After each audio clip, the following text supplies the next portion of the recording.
This is a step-by-step installation guide for the brushed aluminum bidet. Before we begin, it's going to be really important for you to have a towel on the ground, as there will be a little bit of water involved. Let's start by evaluating that we have all of our parts.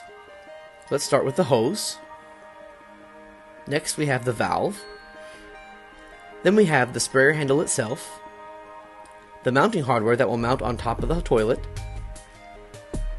2 gaskets, this is very important, and the hose spacer.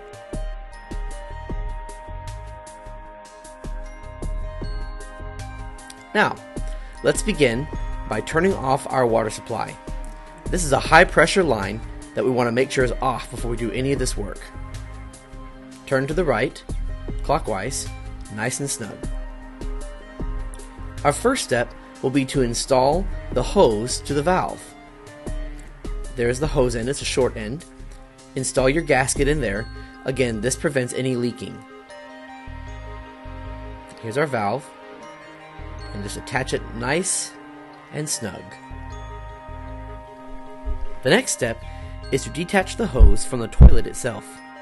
This can usually be loosened by hand, but if not, gently use a pair of pliers or a wrench to loosen it from the toilet. Take care that you do not break it, especially if it's a plastic fitting.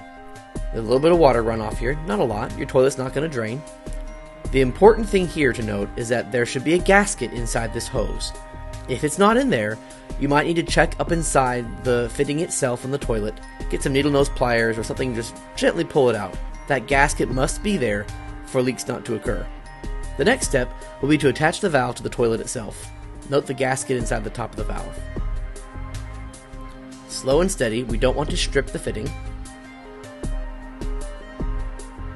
And again, nice and snug.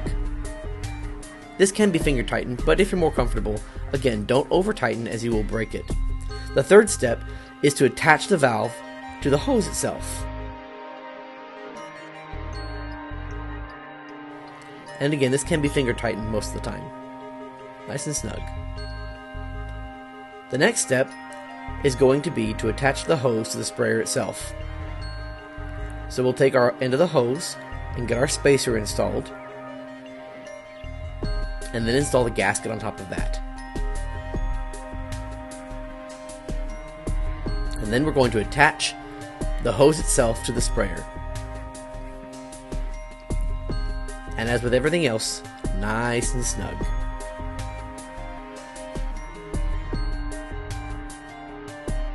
Our next step will be to install the mount under the lid on top of the tank.